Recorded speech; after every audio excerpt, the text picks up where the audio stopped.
大家好，我係 Nana， 今日想同大家分享下呢隻全球限量100隻嘅 Simomo Titan。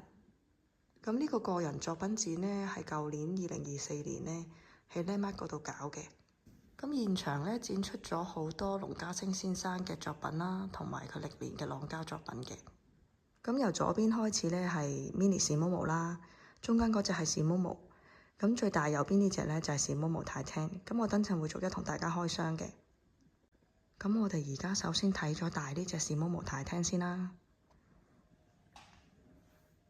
咁咧佢係磨砂面嘅，嗱靠近睇咧，你睇到其實佢啲凹凸紋咧做得好細緻，同埋啲牙仔啦、腳仔啦、啲手仔啲顏色都做得好 sharp 嘅。咁咧你睇到後邊個耳仔呢啲凹凸位咧都做得好 detail。咁呢度有龍家星先生嘅簽名啦，呢度寫限量100隻啦。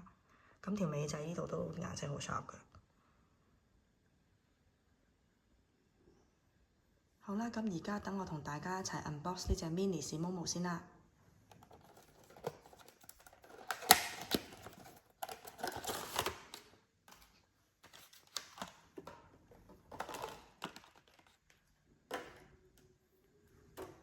咁呢兩隻最明顯嘅分別咧，其實係個質感啦。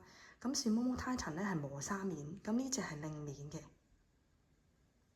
咁而咧Simomo Titan 咧係有對翼，咁佢係冇嘅後邊。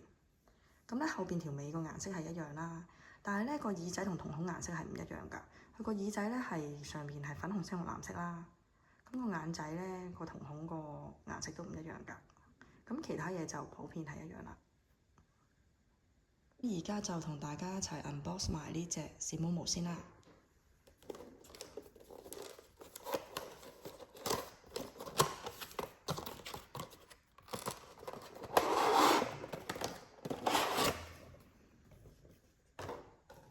咁呢隻咧係黑白鴛鴦色嘅。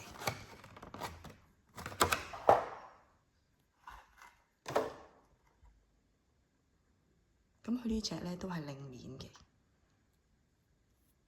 後邊都係冇翼嘅。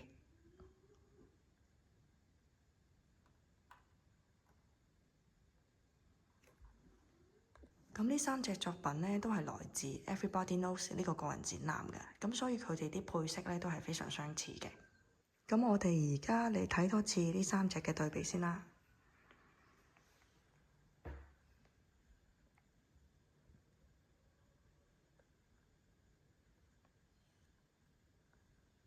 咁我哋今集就嚟到呢度啦。咁下一集呢，我會再 unbox 一隻更加限量嘅龍家星先生作品㗎。大家想睇就留意 subscribe 啦。拜拜。